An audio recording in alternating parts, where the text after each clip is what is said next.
আসসালামু আলাইকুম। তো গত ভিডিওতে আমরা আ স্প্রিং মাস সিস্টেম নিয়ে পড়ছিলাম। তো স্প্রিং মাস সিস্টেমে আমরা একটা জিনিস দেখছিলাম সেটা হলো ফোর্সড মোশন। তো ফোর্সড মোশন কি? ফোর্সড মোশন হলো গিয়ে যে স্প্রিং মাস সিস্টেমে যদি রেজিস্ট্যান্স ফোর্স ছাড়া অন্য কোনো এক্সটার্নাল ফোর্স যদি কাজ করে তাহলে সেটাকে কি বলে? ফোর্সড মোশন বলে। ঠিক আছে? সো তো এগুলো সব আমরা গত ভিডিওতে দেখে আসছি। তো আজকের ভিডিওতে আমরা দেখব যে ফোর্সড মোশন রিলেটেড যে প্রবলেমগুলো আছে এবং ডিফারেনশিয়াল ইকুয়েশন আছে সেগুলো কিভাবে সলভ করতে হয়। এবং আমরা আরেকটা ইন্টারেস্টিং ফেনোমেনা দেখব সেটা হলো রেজোন্যান্স। এই রেজোন্যান্সটা ফোর্সড মোশন রিলেটেড খুবই গুরুত্বপূর্ণ একটা ফেনোমেনা। তাহলে চলো আমরা ভিডিও শুরু করি। তো ১ম এ কথা হলো গিয়ে যে এই ফোর্সড মোশন বা ড্রিভেন মোশন কি? তো আগের যে এক্সাম্পল গুলো আছে অর্থাৎ গত ভিডিওতে আমরা যে এক্সাম্পল গুলো দেখছিলাম, সেই এক্সাম্পল গুলাতে দেখছো যে রিস্টোরিং ফোর্স অর্থাৎ এই স্প্রিংকে টাইনা নিয়ে যদি তুমি ছেড়ে দাও তাহলে ওই যে হুকস ল এর কারণে যে ফোর্সটা কাজ করে সেটা অর্থাৎ রিস্টোরিং ফোর্স আর ড্যাম্পিং ফোর্স। সেই ২ টা ছাড়া অন্য কোনো ফোর্স কি স্প্রিং মাস সিস্টেমের উপরে কি করে নাই? কাজ করে নাই। ঠিক আছে? কিন্তু অনেক ক্ষেত্রেই বরং বলা যায় যে বেশিরভাগ ক্ষেত্রেই হ্যাঁ, এই তোমার আ রেস্টোরিং ফোর্স বা ড্যাম্পিং ফোর্স ছাড়াও অন্য অনেক ফোর্স কি করে? সিস্টেমের উপর কাজ করে। তো এইগুলাকে কি বলে? তো এই ধরনের সিস্টেমের ক্ষেত্রে যে মোশন তৈরি হয় সেটাকে কি বলে? ফোর্সড মোশন বা ড্রিভেন মোশন। ঠিক আছে? এই ফোর্সড মোশন এর কিছু গুড এক্সাম্পল হলো গিয়ে যে তোমার সুইং, দোলনা। দোলনার মধ্যে তোমরা কি করো? আ ১ম এ এই একটা নির্দিষ্ট জায়গায় গিয়ে তুমি ছাইড়া দাও। ছাইড়া দেওয়ার পরে সে এরকম করে এই জায়গায় আসে। তারপর আবার সে আগের জায়গায় ফিরে যায়। তখন তোমরা কি হালকা একটা ধাক্কা দাও, একটা পুশ করো। তারপর আবার যায়, আবার আসে, আবার পুশ করো। তো এটাও কিন্তু কি একটা আম ফোর্সড মোশন বা ড্রিভেন মোশন। কারণ কি? কারণ হলো গিয়ে যে শুধুমাত্র এই যে তুমি এখান থেকে ছেড়ে দিলা, তারপরে যে এখানে আসলে এটা কিসের কারণে আসলো? রিস্টোরিং ফোর্স এর কারণে আসলো। কিন্তু তারপরে যে তুমি যে আলদা একটা ধাক্কা দিতেছো, সেটা কি? সেটা কি একটা এক্সটার্নাল ফোর্স। তো এটাও কি এই যে এই দোলনার ক্ষেত্রে আমরা যেভাবে করি সেটাও কি একটা ফোর্সড মোশন এর উদাহরণ। আ তো একইভাবে আর্থকুয়েক বা ভূমিকম্পও কি একটা ফোর্স মোশন এর উদাহরণ। আর ভূমিকম্পের সময় কি হয়? ভূমিকম্পের সময় তোমার মানে একটা বিল্ডিং সেটা মনে করো এরকম দুলতে থাকে, দুলতে থাকে। তারপর আবার কি এরকম আর্থে মনে করো ভূমিকম্প হয়। ভূমিকম্প হলে তখন সেটা কি আবার মানে আরো ফোর্স প্রয়োগ করে। তো এরকম করে ফোর্স প্রয়োগ করতেই থাকে, করতেই থাকে, করতেই থাকে। সো তোমরা বুঝতেই পারছো আশা করি যে দোলনা, ভূমিকম্প এই ২ টা কি ফোর্স মোশন এর একটা উদাহরণ। ফোর্স মোশন এর আরো একটা উদাহরণ হলো গিয়ে যে তোমার এসি সার্কিট। এসি সার্কিটও কি একটা ফোর্স মোশন এর উদাহরণ। আ তবে এসি সার্কিট কিভাবে ফোর্স মোশন এর উদাহরণ সেটা আমরা এই ভিডিওতে আলোচনা করব না। আগামী ভিডিওতে ইনশাআল্লাহ সেটা আমরা বিস্তারিত আলোচনা করব। তো চলো আমরা দেখি যে কিভাবে একটা মোশনের ডিফারেনশিয়াল ইকুয়েশন এর মডেল তৈরি করতে হয়। একটা ম্যাথমেটিক্যাল মডেল তৈরি করতে হয়। তো ১ম এই দেখো ড্রিভেন মোশনের ক্ষেত্রে ৩ ধরনের ফোর্স, ৩ ধরনের ফোর্স কি সিস্টেমে কাজ করতেছে। ১ নাম্বার ফোর্স হলো রিস্টোরিং ফোর্স। ২ নাম্বার ফোর্স কি? Damping force. ৩ নাম্বার ফোর্স কি? Driving force. Driving force. তো তাহলে রিস্টোরিং ফোর্স কি? রিস্টোরিং ফোর্স এর ভ্যালু হলো গিয়া তোমার হুকস ল অনুযায়ী -kx। ড্যাম্পিং ফোর্স কি? ড্যাম্পিং ফোর্স হলো গিয়া যে -বেটা ইনটু dx/dt আর ড্রাইভিং ফোর্স হলো f of t। f of t এটা যেকোনো ফাংশন হইতে পারে। নরমালি f of t কি হয়? একটা কনস্ট্যান্ট হয়। f of t equals to some constant হয় কিংবা or f of t equals to sin অথবা cos এর কোনো ফাংশন হয়। যেরকম a into sin omega t plus b into cos gamma t এই টাইপের কোনো একটা ফাংশন হয়। অনেক ক্ষেত্রে সেটা কোনো এক্সপোনেনশিয়াল ফাংশনও হইতে পারে। যেকোনো কিছু হইতে পারে। নরমালি এই ২ টাই বেশি হয়। ঠিক আছে? ওকে। তাহলে আমরা লিখতে পারি যে ma মানে টোটাল ফোর্স ইকুয়ালস টু কি? -kx plus beta into dx/dt plus f of t বা m into d square x/dt square plus beta into dx/dt plus kx equals to f of t বা পুরাটাকে m দিয়ে ভাগ দিলে আমরা পাই, আমরা যদি beta by m equals to 2 gamma ধরি এবং root over k by m equals to omega ধরি, তাহলে এই পুরো ইকুয়েশনটাকে এরপর যদি আমরা m দিয়ে ভাগ দিই তাহলে পুরো ইকুয়েশনটা কি হয়ে যায়, d square x by dt square plus 2 gamma into dx by dt plus omega square x equals to f of t। ঠিক আছে, তো এই হলো আর কি। আমরা প্রথম যে প্রবলেমটা সলভ করব সেটা হলো গিয়ে যে 1/5 into d square x by dt square plus 1.2 into dx by dt plus 2x equals to 5 cos 4t, x of 0 equals to half and x prime of 0 equals to 0। এই ইকুয়েশনটাকে আমরা কি করব, ইন্টারপ্রেট করব। প্রথমে আমরা ইন্টারপ্রেট করব, এরপরে solve করব। তো তাহলে প্রথমে আমরা এই যে এই ইকুয়েশন অর্থাৎ মেইন যে equation m into d square x by dt square plus beta into dx by dt plus kx, এটার সাথে যদি আমরা তুলনা করি তাহলে আমরা দেখব যে m ইকুয়ালস টু 1/5 পাউন্ড বা যেটাই বলি আমরা 1/5 পাউন্ড, তারপরে বেটা equals to 1.2, k equals to 2, তারপরে হলো গিয়েছে কি 5 cos 4t বা f of t equals to 5 cos 4t, মানে f অফ t হলো গিয়ে ড্রাইভিং ফোর্স এবং সেই ড্রাইভিং ফোর্সটা মানে সবসময় অসিলেট করতেছে, এটা একটা অসিলেটিং ড্রাইভিং ফোর্স। অর্থাৎ যে কোনো মুহূর্তে ধরা যাক 0তম সেকেন্ডে কত 5 নিউটন ফোর্স হবে, তারপরে t ইকুয়ালস টু যখন ধরা যাক π/4 তখন f equals to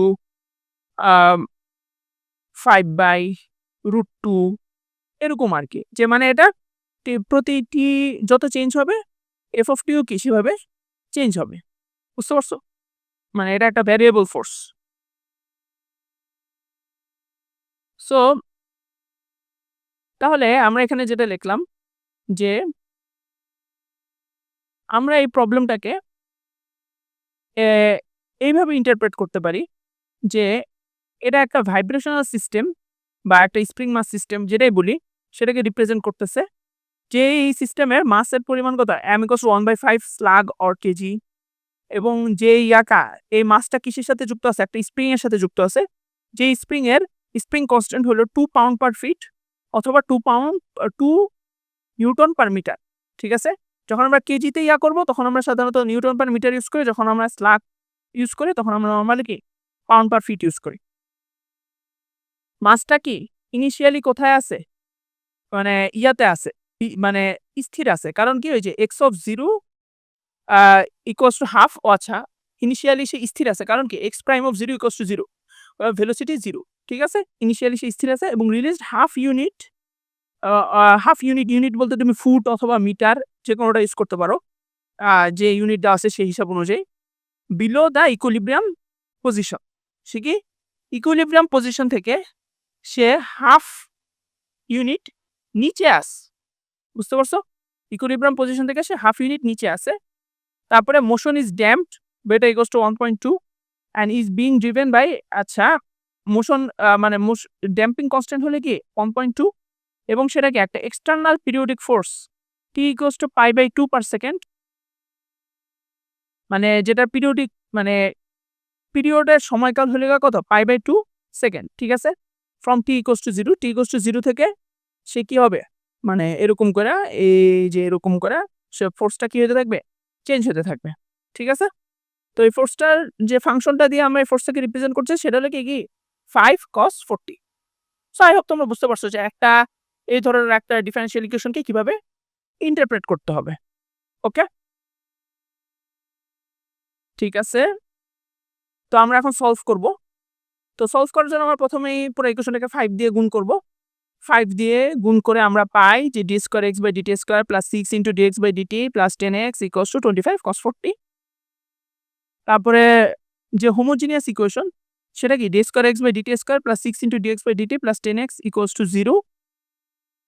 so the complementary solution, তোমরা জানো কিভাবে কমপ্লিমেন্টারি সলিউশন বের করতে হয়। x ইকুয়ালস টু, সে কারণে আমরা মানে সরাসরি লিখে ফেললাম x equals two e two the power -3t into c1 into cos t plus c2 into sin t। তো আমরা এই c1 এবং c2 এর ভ্যালু আমরা পরে বের করব, আমরা আগে পার্টিকুলার সলিউশনটা বের করে নিব। তো পার্টিকুলার সলিউশনের জন্য yp ইকুয়ালস টু কি আমরা ধরে নিলাম যে a into cos a into cos 4t হবে আই থিঙ্ক, সরি এখানে a ইন্টু cos t লিখে ফেলছি আমরা। এটা হবে yp ইকুয়ালস টু কি a into cos 4t plus b into sin 4t, ঠিক আছে? তাহলে সলভ করার পরে আমরা পাবো যে a ইকুয়ালস টু -25/102 এবং b ইকুয়ালস টু কি 50/51। তাহলে পার্টিকুলার সলিউশন হলো গিয়ে যে xp equals two -25/102 into cos t plus 50/51, sorry এখানে আই থিঙ্ক এটা cos 4t হবে, -25/102 into cos 4t plus 50/51 into sin 4t, ঠিক আছে? আমরা এখানে একটা ভুল করছি, সো তোমরা এটা মাথায় রেখো যে এখানে জাস্ট cos 4t হবে। ওকে, তাহলে x ইকুয়ালস টু হবে e to the power -3t into c1 into cos t plus c2 into sin t plus -25/102 into cos 4t plus 50/51 into sin 4t। ওকে, তাহলে এরপরে আমরা যে ইনিশিয়াল কন্ডিশন দুইটা আছে যে x of 0 equals to half এবং x prime of 0 equals to 0, এই দুইটা ইউজ করে আমরা পাই যে কে c1 equals to 38/51 R c2 equals to কে -86/51। এটা খুব ইজি, যে তোমরা ফার্স্টে x of 0 বের করবা। x of 0 equals to কি আসে, x of 0 equals to আসে হলো গিয়া যে c1 -25/102 equals to half, হ্যাঁ 102 equals to half, বা c1 equals to কি 38/51। ওকে, তো একইভাবে আমরা কি করতে পারি, c2 এর জন্য এই ভ্যালুটা বের করতে পারি। জাস্ট x প্রাইম অফ 0 বসাই দিলেই শেষ। x কে একবার ডিফারেন্সিয়েট করে t ইকুয়ালস টু 0 বসাই দিলেই আমরা c2 এর ভ্যালু পেয়ে যাব, ঠিক আছে? তাহলে টোটাল হবে হলো গিয়া ax equals to xc plus xp বা x equals two e to the power -3t into 38/51 into cos t minus 86/51 into sin t plus -25/102 into cos 4t হবে প্লাস 50/51 into sin 4t হবে। So তোমরা আশা করি main যে ইয়াটা আছে, ধারণাটা আছে, তোমরা সেটা বুঝতে পারছো যে তোমাদেরকে কিভাবে করতে হবে, কিভাবে ডিফারেনশিয়াল ইকুয়েশন তৈরি করতে হবে। যে তোমাদেরকে ফার্স্টে m into T square x by DT square plus 2 gamma বা 2 গামা ডিএক্স বাই ডিটি বা 2 ল্যামডাও লিখতে পারি আমরা, 2 lambda dx by dt plus sorry 2 lambda না, sorry beta into dx by dt plus k x equals to f of t, এর সাথে তুলনা করতে হবে। এর সাথে তুলনা করে তারপরে তোমরা m দিয়ে ভাগ দিবে, m দিয়ে ভাগ দিয়ে পুরো ইকুয়েশন সলভ করে ফেলবা। তো এখন আমরা আরেকটা গুরুত্বপূর্ণ জিনিস শিখব, সেটা হলো গিয়ে যে ট্রানজিয়েন্ট সলিউশন। দেখো একটা জিনিস, এই যে আমরা আগে যে ইয়াটা দেখছি সেখানে কি xc ইকুয়ালস টু কি e to the power -3t into 38/51 into cos t minus 86/51 into sin t ছিল, তাই না? হ্যাঁ, তো এখানে খেয়াল করো একটা নির্দিষ্ট সময় পরে কিন্তু এই যে এক্সি টার্মটা কি হয়ে যাবে? 0 হয়ে যাবে। এক্স ইকুয়ালস টু প্রায় 0 হয়ে যাবে। কেন? কারণ হলো গিয়ে যে দেখো e⁻³ কে একটা ডিক্রিজিং ফাংশন। তো এটা কি পুরা সবসময় এরকম করে কি হইতে থাকবে? এই যে এই ফাংশনটা কি হবে? এরকম কইরা শুধু ডিক্রিজই হইতে থাকবে। ডিক্রিজ হইতে একসময় এত ছোট হয়ে যাবে যে এটাকে আমরা কি করতে পারবো? ইগনোর করতে পারবো। তো একটা সময় পরে এক্স এর পুরা ভ্যালু ইকুয়ালস টু কি হয়ে যাবে? এক্স ইকুয়ালস টু কি হয়ে যাবে? জাস্ট শুধু এক্সপি হয়ে যাবে। বুঝতে পারছো? সো তো এখানে এই যে দেখো, তো এক্সই যেহেতু একটা নির্দিষ্ট সময় পরে ভ্যানিশ হয়ে যাবে, সেইজন্য এটাকে কি বলা হয়? ট্রানজিয়েন্ট সলিউশন বলা হয়। এটাকে কি বলা হয়? Transient solution. তো ট্রানজিয়েন্ট সলিউশন কি? ট্রানজিয়েন্ট সলিউশন হলে গিয়ে যে সলিউশনটা একটা নির্দিষ্ট সময় পরে কি হয়ে যায়? 0 হয়ে যায়। কিন্তু এই যে দেখো, এই এক্সপি ইকুয়ালস টু কি? XP equals to -25/102 cos 40 plus কি 50/51 ইন্টু sin 40। এই ফোর্সটা কি হবে না? এই ফোর্সটা এত মানে এই ফোর্সটা কিন্তু 0 হবে না। বাট বা 0 হইলেও আবার কি করবে? রিভাইভ করবে। আবার একটা সময় পরে রিভাইভ করবে। আবার সেটা হয়তোবা একটা সময় পরে 0 হবে। মানে এটা সবসময় কমতে বাড়তে থাকবে, কমতে বাড়তে থাকবে। এটা কিন্তু পুরাটা সময় এটা কি শুধু কমবে না। এই এক্সি এর মতো। তো এইজন্য এটা কি মানে এটা হলো গিয়ে এটা হলো আসল সলিউশন। অনেক সময় এই টাইপের যে ইয়াগুলো আছে যেখানে একটা ট্রানজিয়েন্ট টার্ম থাকে, এই ট্রানজিয়েন্ট টার্মটাকে কি করা হয়? এই ট্রানজিয়েন্ট টার্মটাকে জাস্ট ইগনোর করা হয় অনেক সময়। ইগনোর করে জাস্ট শুধু এই যে এক্স ইকুয়ালস টু এক্সপি লিখে দেওয়া হয়। বুঝতে পারছো? সো আই হোপ তোমরা বুঝতে পারছো যে কিভাবে এই ইয়াটা করতে হয়। ট্রানজিয়েন্ট সলিউশন বিষয়টাও তোমরা আশা করি বুঝতে পারছো। তো এখন আমরা একটা এক্সারসাইজ দেখব যে তোমাদেরকে এটা সলভ করতে হবে যে এটা একটা equation d²x/dt² + 2 * dx/dt + 2x = 4 cos t + 2 sin t। হ্যাঁ, x of 0 = 0 আর x prime of 0 = কি? x1। x1 হলে যে কোনো একটা কনস্ট্যান্ট। ঠিক আছে? তো এই কনস্ট্যান্টটার আমরা কিছু ভ্যালু দিলাম যে x1 = 7, 3, 0, -3 এরকম কতগুলা ভ্যালু দিলাম।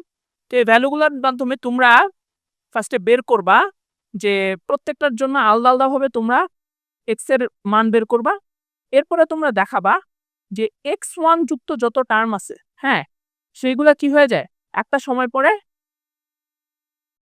ভ্যানিশ হয়ে যায়।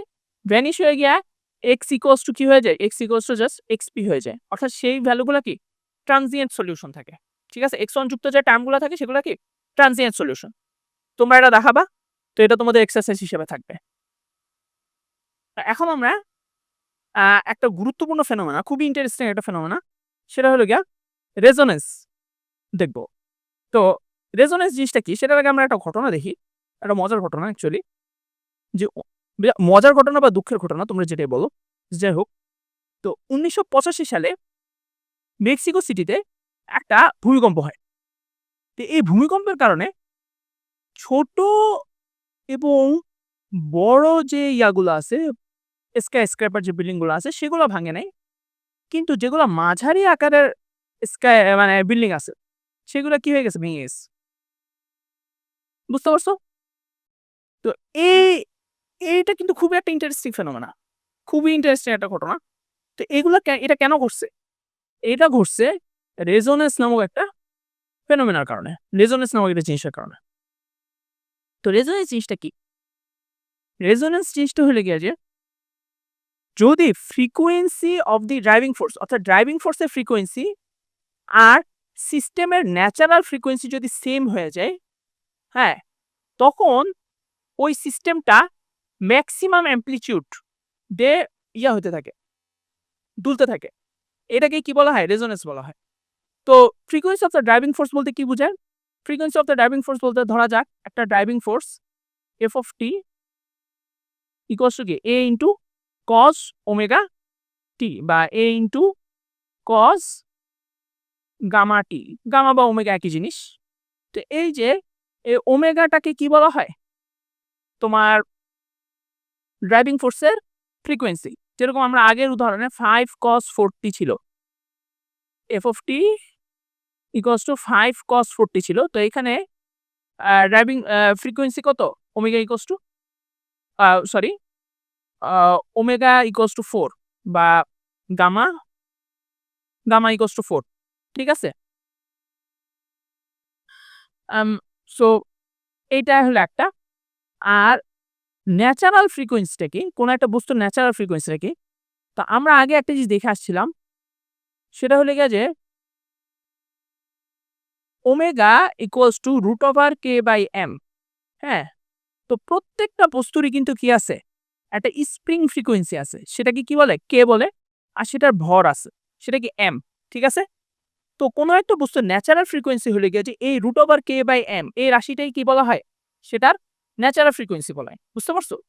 তো কোন একটা ড্রাইভিং ফোর্সের ফ্রিকোয়েন্সি যদি গামা হয় আর ন্যাচারাল ফ্রিকোয়েন্সি যদি ওমেগা হয় এবং গামা ইকুয়ালস টু যদি ওমেগা হয়, তাহলে তখন সেখানে কি হয়?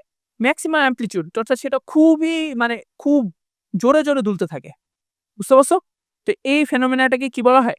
রেজোন্যান্স বলা হয়। তো আমরা এখন দেখব যে রেজোন্যান্সটা কিভাবে কাজ করে। রেজোন্যান্স যে ফেনোমেনা আছে সেটাকে আমরা মডেলিং করব। যে কোন একটা আনড্যাম্পড, ধরা যাক কোন রেজিস্টিং ফোর্স নাই, ঠিক আছে? কোন ড্যাম্পিং ফোর্স নাই। এরকম একটা ফোর্স সিস্টেমের জন্য যে ডিফারেনশিয়াল ইকুয়েশন আছে সেটা কি? d²x/dt² plus ω²x equals to f0 into sin gamma t, ঠিক আছে? আমরা ধরে নিলাম যে x of 0 equals to 0, x prime of 0 equals to 0, ঠিক আছে? জাস্ট সিম্পলিফিকেশনের জন্য। অন্য x অফ 0 এর ভ্যালু অন্য কিছু হইতে পারে, বাট এখানে আমরা সিম্পলিফিকেশনের জন্য আমরা কি ধরে নিলাম? 0 ধরে নিলাম। তাহলে কমপ্লিমেন্টারি ফাংশন হবে x of t equals to c1 into cos omega t plus c2 into sin omega t। এটা খুবই সহজ। আর পার্টিকুলার ইন্টিগ্রালটা হবে xp ইকুয়ালস টু কি? a into cos gamma t plus b into sin gamma t। তাহলে x double prime p plus omega square xp equals to কি? a into omega square, sorry এখানে আমি একটা ডাবল ব্র্যাকেট দেই নাই। a into omega square minus gamma square, অবশ্য না double bracket দেওয়ার অ্যাকচুয়ালি দরকার নাই। a into omega square minus gamma square into cos gamma t plus b into omega square minus gamma square into sin gamma t equals to f0 into sin gamma t। খুবই সহজ। Coefficient গুলোকে আমরা যদি equal করি তাহলে আমরা দেখব যে a ইকুয়ালস টু 0, যেহেতু এখানে cos gamma t cos gamma t এর ভ্যালু কি? 0, মানে কোএফিসিয়েন্ট 0। তো a ইকুয়ালস টু 0 এবং b ইকুয়ালস টু কি? f0 by omega square minus gamma square. খুব ইজি। তাহলে xp ইকুয়ালস টু কি? f0 by omega square minus gamma square into sin gamma t। তাহলে আমরা এই যে x এর যে ইয়াগুলো আছে সেটা আমরা বসাইলাম। বসানোর পরে x অফ 0 ইকুয়ালস টু 0 এবং x prime of 0 equals to 0, এই দুইটা ইনিশিয়াল কন্ডিশন ইউজ করা আমরা x এর যে c1 এবং c2 এর ভ্যালু বের করলাম। যে c1 ইকুয়ালস টু 0 এবং c2 equals to minus gamma into f0 by omega into omega square minus gamma square. তাহলে এবার দেখো, তাহলে x ইকুয়ালস টু কি দাঁড়ায়? x ইকুয়ালস টু দাঁড়ায় হলো গিয়া তোমার minus gamma into f0 by omega into omega square minus gamma square plus f0 by omega into omega square minus gamma square into omega into sin gamma t। Sorry, আমি এখানে একটা sin omega t দেই নাই, sin omega t, ঠিক আছে? Plus minus gamma into f0 by omega into omega square minus gamma square into sin omega t plus f0 by omega into omega square minus gamma square into omega into sin gamma t। তো আমরা এখানে f0 by omega into omega square minus gamma square, এই যে f0 by omega into omega square minus gamma square, এটাকে common নিলাম। Common নিলে পুরা x equals to কি দাঁড়ায়? f0 by omega into omega square minus gamma square into minus gamma into sin omega t plus omega into sin gamma t, ঠিক আছে? তো এটাই কি আনড্যাম্পড ফোর্সড সিস্টেমের জেনারেল ইকুয়েশন, ঠিক আছে? তো রেজোন্যান্সের জন্য রেজোন্যান্সের জন্য কি? গামা ইকুয়ালস টু ওমেগা হবে, ঠিক আছে? তো এখানে দেখো একটা জিনিস খেয়াল করো, আমি যে গামা ইকুয়ালস টু ওমেগা বসায় দিই তাহলে কিন্তু f0 বাই 0 চলে আসে, যেটা অ্যাকচুয়ালি আনডিফাইন্ড। সো আমাদেরকে লিমিটের মাধ্যমে বের করতে হবে যে গামা ইকুয়ালস টু ওমেগা হলে এক্স এর ভ্যালু কত হবে। তো আমরা এই ক্ষেত্রে দুইটা মেথড ইউজ করতে পারি। একটা হলো গিয়ে যে লিমিটিং মেথড, সেটা হলো গিয়ে যে limit gamma tends to omega of x equals to limit gamma tends to omega in f nought বা into minus gamma into sine omega t plus omega into sine gamma t by omega cube minus omega into gamma square. তারপরে দেখো একটা জিনিস, যদি আমরা omega equals to gamma বসাই তাহলে কিন্তু উপরে নিচে 0 চলে আসে। ঠিক আছে? উপরে নিচে 0 চলে আসে। তো এই কারণে আমরা এখানে কি করতে পারবো? এল হপিটাল রুল ইউজ করতে পারবো। তো আমরা এখানে গামা দিয়ে উপরে নিচে ডিফারেনশিয়েট করলাম। উপরে নিচে ডিফারেনশিয়েট করলে তোমরা যদি ক্যালকুলেশনটা ঠিকমতো করো তাহলে তোমরা কি পাবা? এই যে f not by 2 omega square into sin omega t minus f not by 2 omega into cos omega t। তোমরা x এর এই ভ্যালুটা পাবা। ঠিক আছে? সো এটা হলো গিয়ে একটা মেথড। আরেকটা মেথড হলো গিয়ে যে তোমরা জাস্ট এই যে এই মূল যে ইকুয়েশনটা ছিল অর্থাৎ d square x by dt square plus omega square x equals to f not into sin gamma t। এখানে গামা এর জায়গায় সরাসরি ওমেগা বসাই দিবা। ঠিক আছে? f not into sin omega t। এরপর সুপারপজিশন প্রিন্সিপাল ইউজ করে তোমরা কি করতে পারবা? আম এই ভ্যালুটা বের করে ফেলতে পারবা। তো এটা অ্যাকচুয়ালি মানে একই ভ্যালুই দিবে। বুঝতে পারছো? It is the same result. Okay? তো এখানে আমরা আগে একটা জিনিস খেয়াল করি। সেটা হলো যে এই ইয়াটা যে আমরা পড়লাম, এই যে এই সলিউশনটা যে আমরা পড়লাম, এটা কার্ভটা কিরকম হবে? এটার কার্ভটা হবে অনেকটা এরকম। তোমার এই যে দেখো, অর্থাৎ দেখো অ্যামপ্লিটিউডটা কি অল দ্য টাইম বাড়তেই আছে, বাড়তেই আছে, বাড়তেই আছে। হ্যাঁ? এটা কি শুধু বাড়তেই থাকবে, বাড়তেই থাকবে। তুমি যদি এরকম করে একটা ইয়া টানো তাহলে সবগুলো অ্যামপ্লিটিউড কি চলে আসবে? একটা সরলরেখার উপরে চলে আসবে। তো একইভাবে নিচের যে মানে ইয়াগুলো আছে, লোয়ার ভ্যালুগুলো আছে সেগুলোও কি একটা সরলরেখার মধ্যে চলে আসবে। অর্থাৎ এটা কি পুরা একটা সরলরেখা, দুই পাশে ২ টা সরলরেখা, এর মধ্যে কি হইতে থাকবে? শুধু বাড়তেই থাকবে। শুধু কি? বাড়তেই থাকবে, বাড়তেই থাকবে, বাড়তেই থাকবে। বুঝতে পারছো? সো এটাই হলো গিয়ে মূল কারণ যে কেন রেজোন্যান্সের ক্ষেত্রে এইভাবে এরকম মানে ভয়ংকরভাবে কি হইতে থাকে? অ্যামপ্লিটিউড অর্থাৎ দুলুনি এত দ্রুত বাড়তে থাকে। বুঝতে পারছো? এরকম করে মানে দুলতেই থাকবে, শুধু দুলতেই থাকবে, দুলতেই থাকবে, দুলতেই থাকবে, দুলতেই থাকবে। বুঝতে পারছো? সো এই কারণে মূলত রেজোন্যান্সের কারণে তোমার এই ইয়াটা ঘটে। এই এই যে মানে আ অনেক হয়তোবা দেখা যায় অনেক ভারী জিনিসও ভাঙতেছে না, অথচ অনেক হালকা, অনেক শক্ত জিনিসও কি হয়ে যেতেছে? ভেঙে যেতেছে। বা অনেক নরমাল জিনিসও ভেঙে যেতেছে। যেটা আসলে অ্যাকচুয়ালি ভাঙার কথা ছিল না। তারপরে কি সেটা ভেঙে যাচ্ছে। তো এই কারণে যারা এই তোমার এই যে এই কি বলে? যারা এরোপ্লেন ডিজাইন করে বা যারা বিল্ডিং ডিজাইন করে বা যারা এরকম কোনো একটা স্ট্রাকচার ডিজাইন করে, তারা সবসময় এমনভাবে এটা ইয়া করে যে তারা চিন্তা করে যে এই স্ট্রাকচারটার উপরে কোন ধরনের ফোর্স গুলা কি হতে পারে? এপ্লাই হতে পারে। তারা ফার্স্ট এটা চিন্তা করে। এরপরে তারা দেখে যে ওই ফোর্স গুলার যে ফ্রিকোয়েন্সি, হ্যাঁ? সেটার সাথে বিল্ডিং এর ন্যাচারাল ফ্রিকোয়েন্সি মিলে কিনা। তো যদি দেখা যায় যে তারা যদি দেখা যায় না বিল্ডিং এর ন্যাচারাল ফ্রিকোয়েন্সি মিলে যাচ্ছে, তখন তারা ডিজাইনে এমন কিছু চেঞ্জ আনে, এমন একটা চেঞ্জ আনে যার কারণে কি হয়? বিল্ডিং এর ন্যাচারাল ফ্রিকোয়েন্সি বা ওই স্ট্রাকচারের ন্যাচারাল ফ্রিকোয়েন্সি বা এরোপ্লেনের ন্যাচারাল ফ্রিকোয়েন্সি এবং যে ড্রাইভিং ফ্রিকোয়েন্সি সেটা যাতে এক না হয়। সেটা এক হইলেই এভাবে এরকম ভয়ংকরভাবে সেটা কি হয়ে থাকবে? দুলতে থাকবে, দুলতে থাকবে। একসময় সেটা ভেঙে পড়ে যাবে। বুঝতে পারছো? সো তোমরা যারা স্ট্রাকচারাল মেকানিক্স নিয়ে পড়াশোনা করো তাদের জন্য কি এটা খুবই গুরুত্বপূর্ণ একটা লেসন। ঠিক আছে? তো নরমালি যেটা হয় যে সেটা হইলো গিয়ে যে কোনো একটা ফোর্সে মানে কোনো একটা সিস্টেমে একেবারে কোনো রেজিস্টিং ফোর্স থাকবে না বা ড্যাম্পিং ফোর্স থাকবে না। এটা আসলে অ্যাকচুয়ালি অসম্ভব। বুঝতে পারছো? একমাত্র মহাকাশে না গেলে এটা সম্ভব না। ঠিক আছে? তো এখন আমরা দেখব যে ড্যাম্পড সিস্টেমের ক্ষেত্রে রেজোন্যান্স কিভাবে কাজ করে। ঠিক আছে? তো তাহলে আমরা ধরে নিলাম যে ধরো এটা একটা damped force system. Normally damped force system কিরকম হয়? m into d square x by dt square plus beta into dx by dt plus কি kx ইকুয়ালস টু কি f not into sine gamma t। ঠিক আছে? তারপর আমরা m দিয়ে ভাগ দিলাম, m দিয়ে ভাগ দিয়ে বেটা বাই m ইকুয়ালস টু আমরা কি ধরলাম 2 ল্যামডা ধরলাম, ঠিক আছে। আর k by m equals to আমরা কি ধরলাম ওমেগা স্কয়ার ধরলাম।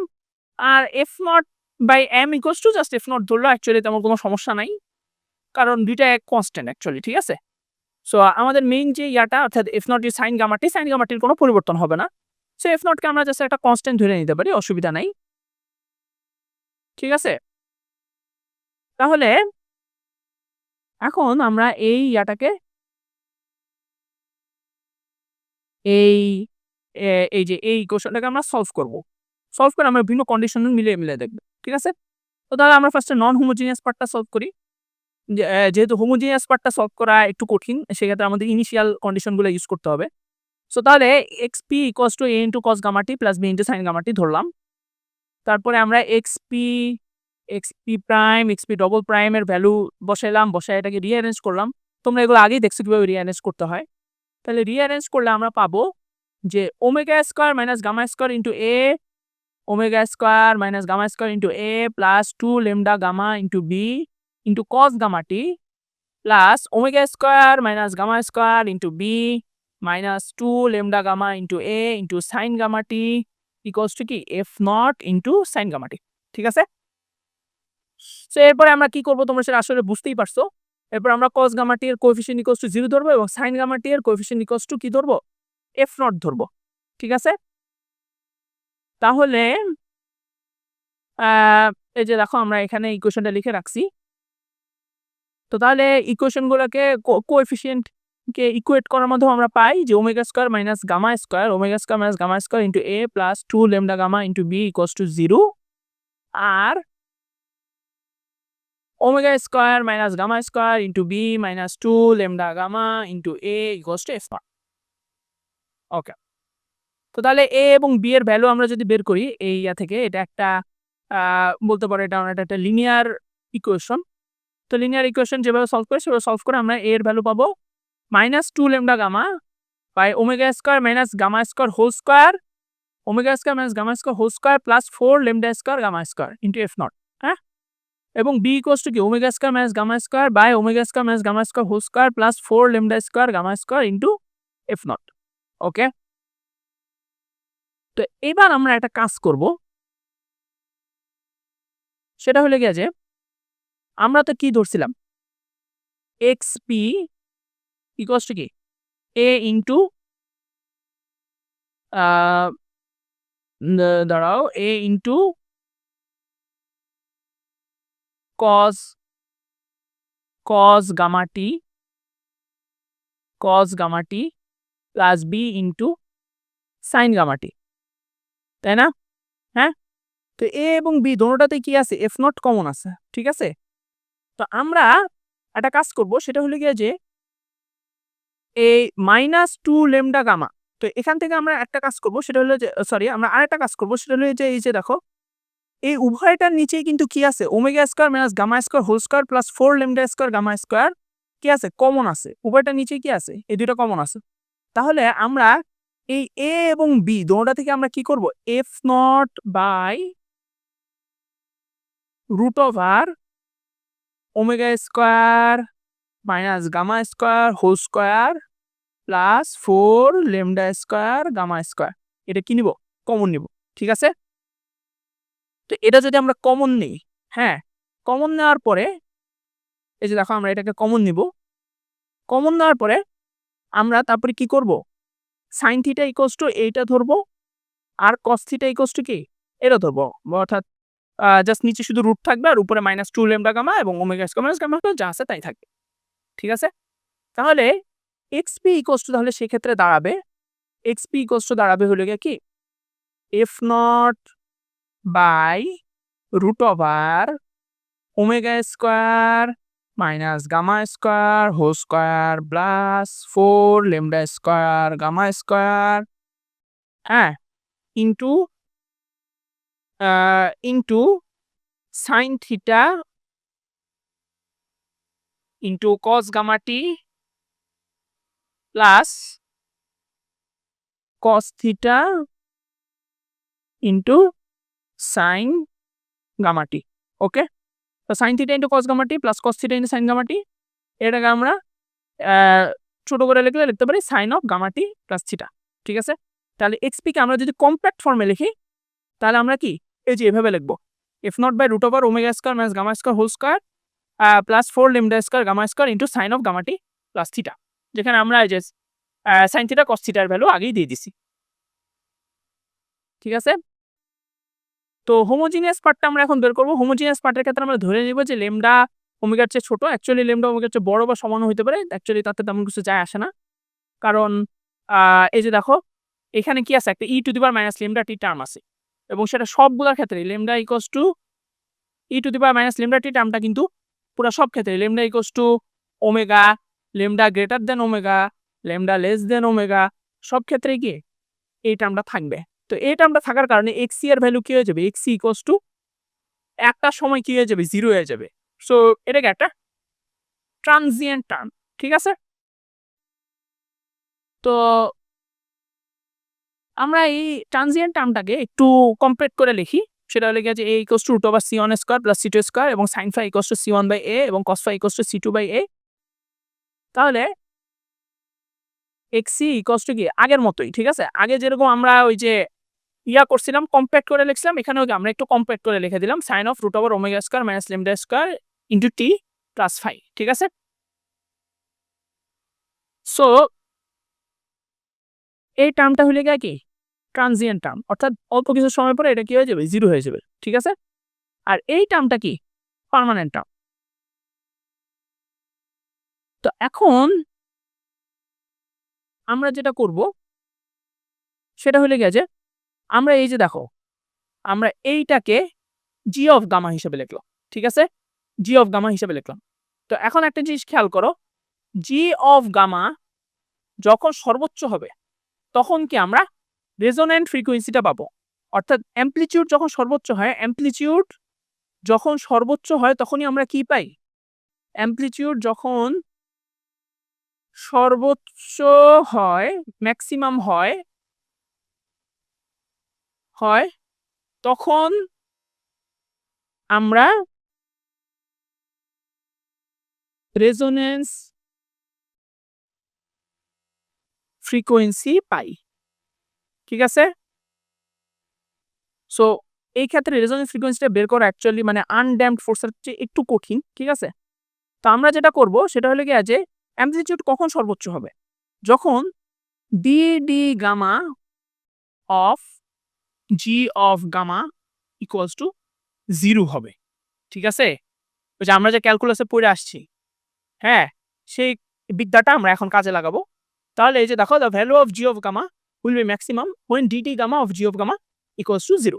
ঠিক আছে, DT of gamma of G of gamma যখন 0 হবে, তাহলে এই এটাকে আমরা করলাম ডিফারেন্সিয়েট করলাম, এটাকে ডিফারেন্সিয়েট করলে তোমরা মানে ডিফারেন্সিয়েট করার পরে অনেক কাহিনী করার পরে তোমরা যদি করো তাহলে তোমরা পাবা যে maximum value, maximum gamma, maximum ফ্রিকোয়েন্সিকে আমরা কি ধরলাম, গামা 1 ইকুয়ালস টু কি root over omega square minus 2 lambda square. ঠিক আছে, তো গামা ইকুয়ালস টু যখন এই রুট ওভার দাঁড়াও একটু মিশা নিয়ে এগুলাকে, গামা ইকুয়ালস টু যখন root over omega square minus 2 lambda square হবে তখন কি আমরা কি পাবো, এই রেজোনেন্স পাবো, অর্থাৎ ড্যাম্পড সিস্টেমের ক্ষেত্রে, ড্যাম্পড ফোর্স সিস্টেমের ক্ষেত্রে। তাহলে গামা ইকুয়ালস টু যদি আমরা ধরি কি 2 পাই এফ, হ্যাঁ, তাহলে এফ ইকুয়ালস টু কি হয়, F equals to root over omega square minus 2 lambda square by 2 pi. তো এটাই কি, এটাই হলো গিয়া resonant frequency for damped system. ঠিক আছে, তো যদি কোনো একটা ড্যাম্পড সিস্টেমের ফ্রিকোয়েন্সি যদি কি হয়, এই root over omega square minus 2 lambda square by 2 pi হয়, তাহলে সেখানে কি হবে, ম্যাক্সিমাম অ্যামপ্লিটিউড দেখা দিবে। তো যখনই ম্যাক্সিমাম অ্যামপ্লিটিউড দেখা দিবে তখনই কি বিল্ডিং ধসে যাওয়ার আশঙ্কা থাকবে, বা ওই স্ট্রাকচারটা ধসে যাওয়ার আশঙ্কা থাকবে। সো তোমরা যখন স্ট্রাকচার বানাবা, তোমরা যেহেতু ইঞ্জিনিয়ার হইতে চাইতেছো বা হয়তো তোমরা ম্যাথমেটিশিয়ানও বা তোমরা কোনো একটা স্ট্রাকচার নিয়ে কাজ করবা, তো তখন অবশ্যই এই রেজোন্যান্ট ফ্রিকোয়েন্সিটা মাথায় রাখবা। ঠিক আছে, তো তাহলে আজকের ভিডিও এ পর্যন্তই। ইনশাআল্লাহ আগামী ভিডিওতে আবার কথা হবে। সে পর্যন্ত আল্লাহ পাক তোমাদের সবাইকে ভালো রাখুক, সুস্থ রাখুক। আসসালামু আলাইকুম।